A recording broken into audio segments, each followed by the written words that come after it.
Bueno, una marca es un signo que tiene la capacidad de distinguir productos o servicios en el mercado. La clave es esa capacidad de identificar y diferenciar un producto o un servicio de otros fabricados por otros comerciantes, por otros empresarios, en un mercado determinado. Cuando hablamos de signos distintivos, nos estamos refiriendo a cualquier cosa que pueda ser perceptible para un ser humano, que pueda ser percibido por uno de los sentidos del hombre. Llámese el sentido de la vista, del olfato, del gusto, del tacto o del oído, los 5 sentidos. Cualquier cosa que pueda ser percibida por esos signos, por uno de esos 5 sentidos, puede ser registrable como una marca. De ahí que no solo sean marcas los signos que son perceptibles por la vista, como por ejemplo típicamente una palabra, un logotipo, un diseño gráfico, sino que también pueden ser registrables como marca los sonidos, perceptibles por el sentido del oído, que puedan ser registrables los olores, perceptibles por el sentido del olfato, o inclusive lo que se conoce como marcas táctiles, que son marcas que son perceptibles por el sentido del tacto. Eso se conocen como las marcas no tradicionales. Entonces, en definitiva, para que algo pueda ser registrable como un signo distintivo, tiene que ser perceptible por alguno de los sentidos del hombre.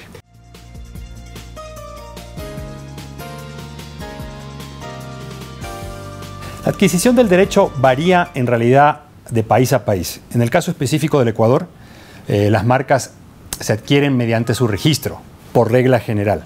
Es decir, uno tiene que presentar una solicitud formal. Esa solicitud en Ecuador se presenta ante la Dirección Nacional de la Propiedad Industrial, que es uno de los órganos del Instituto Ecuatoriano de Propiedad Intelectual, conocido como IEPI. Y esa solicitud sigue un proceso formal y si se concede, se obtiene el registro y el derecho al uso exclusivo que se llama de una marca. En otros países, el derecho no se adquiere necesariamente por el registro, sino se puede adquirir solo por el uso.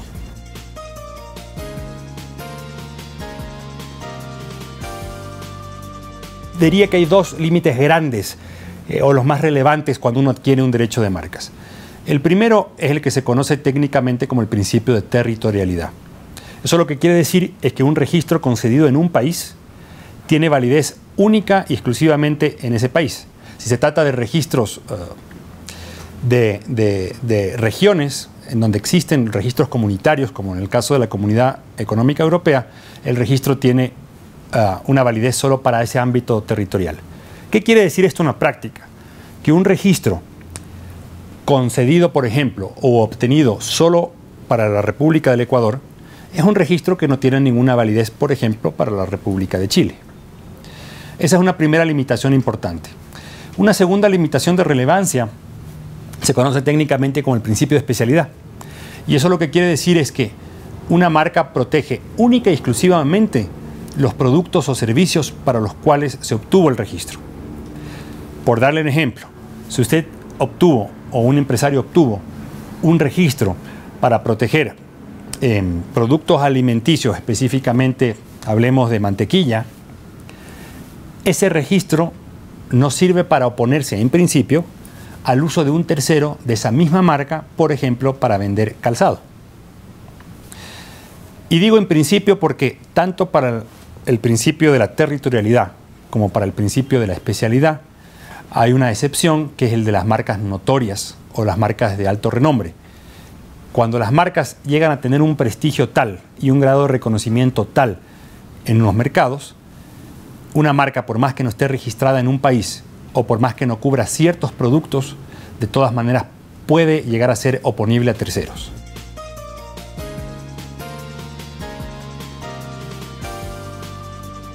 El tema de las búsquedas de las marcas yo creo que es algo fundamental que todo interesado en registrar una marca, ya sea en el Ecuador o en el extranjero, debe hacer como paso previo a obtener un registro. ¿Qué es lo que pasa? Cuando uno solicita el registro de una marca, esa marca sigue un proceso formal, o esa solicitud sigue un proceso formal antes de que se llegue a la concesión como tal. Dentro de ese proceso formal hay 2 pasos que son muy importantes. Uno que es la publicación, en donde en Ecuador, por ejemplo, tenemos el IEPI, edita una publicación que se conoce como la Gaceta de la Propiedad Intelectual, que se publica una vez al mes. Y ahí se hace conocer a terceros todas las marcas que son solicitadas en el país. Si un tercero se siente afectado por esa solicitud de registro, puede presentar una oposición. Es decir, puede objetar, presentar sus razones por las cuales él considera que esa marca no debería ser concedida a registro. Aun si no se presenta una oposición por parte de un tercero, hay algo que se conoce dentro del procedimiento como el examen de registrabilidad. Es decir, la propia Dirección Nacional de Propiedad Industrial, en el caso ecuatoriano, debe verificar que ese registro no afecte a ciertas prohibiciones legales y que además no afecte a derechos de terceros. Eso lleva a que antes de gastar el tiempo y el dinero que supone un trámite de registro, sea lo más razonable buscar qué existe ya registrado en el país, y si es un registro en el extranjero.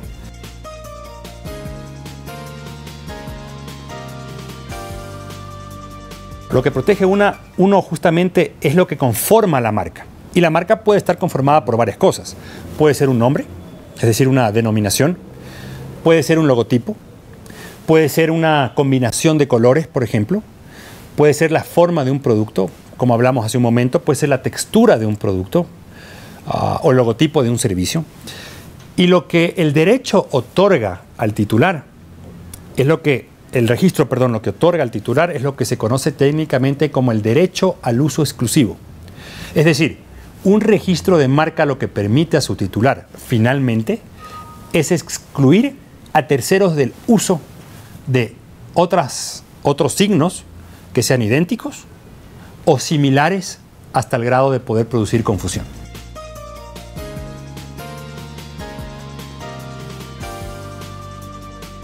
El proceso de registro comienza por una solicitud que se presenta ante la Oficina Nacional Competente, que en Ecuador, como dijimos, es la Dirección Nacional de Propiedad Industrial, y en otros países tienen otros nombres, pero son oficinas que cumplen con la misma función. Y como le decíamos antes también, conviene hacer una búsqueda antes de decidir si se presenta la solicitud.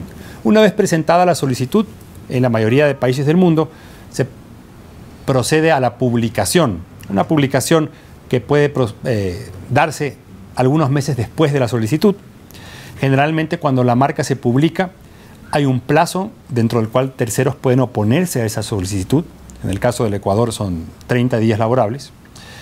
Y si ningún tercero se opone a la solicitud de registro, la Oficina Nacional Competente realiza el examen de registrabilidad. Examina si la marca cumple con los requisitos, si el signo que ha sido solicitado cumple con los requisitos para ser registrado. Y si cumple, se otorga un registro que en Ecuador y también la mayoría de países del mundo dura 10 años. Ese es el proceso en síntesis. Cuando se reciben oposiciones por parte de terceros, los procesos se dilatan. En el caso de Ecuador, una solicitud de registro sin oposiciones de terceros, hoy por hoy puede obtenerse el registro en aproximadamente 8 a 10 meses. Con oposiciones de terceros, el proceso puede demorarse 2 años, si hay recursos puede pasar a 3, 4 años, es decir, el proceso se puede dilatar considerablemente si hay una oposición de terceros.